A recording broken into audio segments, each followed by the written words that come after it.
What's up, everybody? Today's episode is sponsored by Train.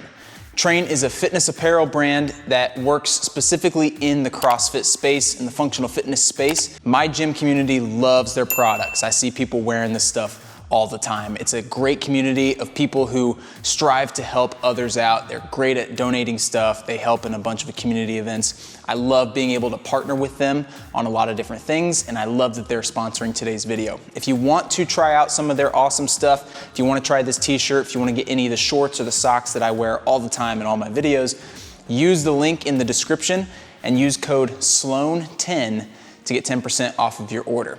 Right now, we're gonna kick it on over to Dr. Chad, where he's gonna talk more about our foot fetish, where we talk more about like how we can keep our feet healthy, why it's important to make sure that we have adequate space and function for our arches and our toes. This is a huge concept for a lot of people. Modern shoes, modern footwear technology is honestly killing our feet. Our feet are dying, and we need to take control of that and take control of it now. So, listen to Dr. Chad talk about all this kind of stuff. It's great information for all of you, and I will catch you guys in the next video.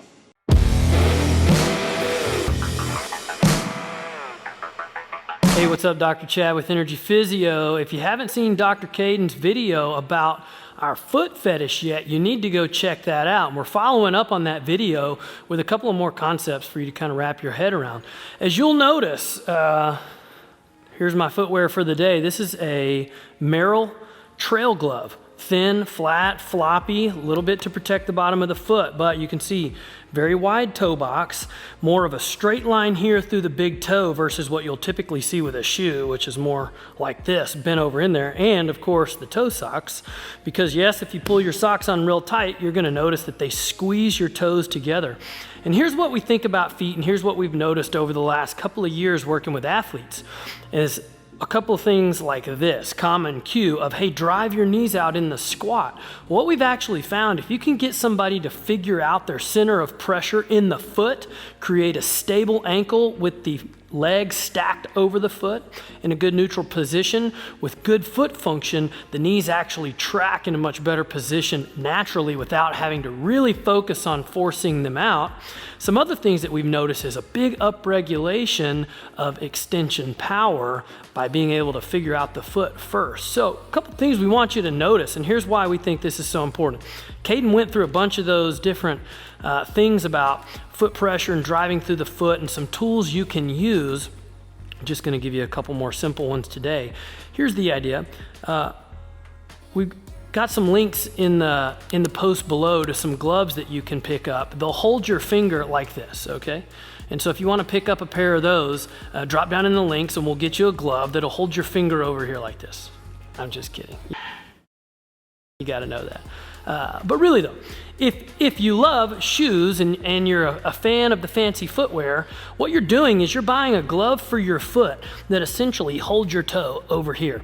This is responsible for bunions, bunionettes, because they squeeze all this stuff into the center of the shoe. And what actually happens is you've got this muscle here that supports your medial arch called the abductor hallucis. It abducts the big toe this way. And what we see is that when this muscle functions well, it supports the medial arch, and we actually have the big toe that runs in line with this first ray, this metatarsal bone, versus over here. When the toe gets pushed over here, it taps into this thing called passive insufficiency, where a muscle is put on stretch to the point where it no longer functions well, and this will actually allow a collapse of that medial arch, versus this much more strong position in the foot where everything's in line, abductor hallucis is allowed to function normally, and it supports the inner side of the foot, and we see a lot less of that valgus ankle, the pronated foot, and much better function out of the feet. So if you don't have some tools at your disposal where you can start working on that, a lacrosse ball is a great way to get into the bottom of the feet and just start de-stiffening all that stuff. But another simple thing you can do is let's just reclaim some of that mobility in your toes and see if we can create the space there that is normal. And you can do that simply by spreading the toes. Ideally, we want to see 90 degrees about between each toe, and we can work this way between each toe. I'm not going to spend too much time here. You can also work, and we want to see at least 90 in both directions this way. And you'll notice, like, man, as you get into this stuff, you can tell it's really stiff, but it kind of hurts really good in the best way. And you get big results from this really quickly, even just with as much as I've done there. You can probably notice my toes and just kind of spread out a little bit after kind of breaking them loose a little bit. So if you're interested in starting to reclaim some of the mobility in your toes and your feet, that's an easy way to start. And the last and final piece that we recommend for a lot of our patients is, hey, minimalist footwear is the best way that you can begin to strengthen your feet, but you got to have some parameters around that. You can't just go from a Brooks Beast or a big beefy shoe down into a Barefoot. You have to have the appropriate mobility for that, and a lot of times it's a step down into it.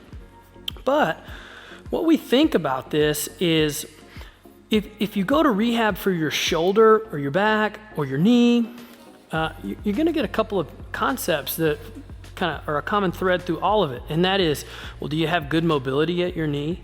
Do you have good movement through your knee? And do you have good strength through your knee? Do you have good control through your knee? At the foot, somehow things get flipped around and people think, oh, my foot hurts, and the go-to is an orthotic. An orthotic holds your foot in position and allows your muscles to turn off and get weak and get stiff. And that's why we see chronic foot dysfunction with people walking around in big, thick shoes with lots of support, and they have a hard time backing themselves down into a position where their foot can function normally with great strength and great durability in a barefoot situation. We even find a lot of times people who are in a big shoe a lot of times have less pain when they walk barefoot, especially as you start to improve mobility, recreate good positions with even the simple act of walking. And when you can start to do that and start to transition down into a shoe that is wider and has a stiffer footbed, you can start to naturally develop a lot more foot strength just by living your life in a different tool. We'll see you later.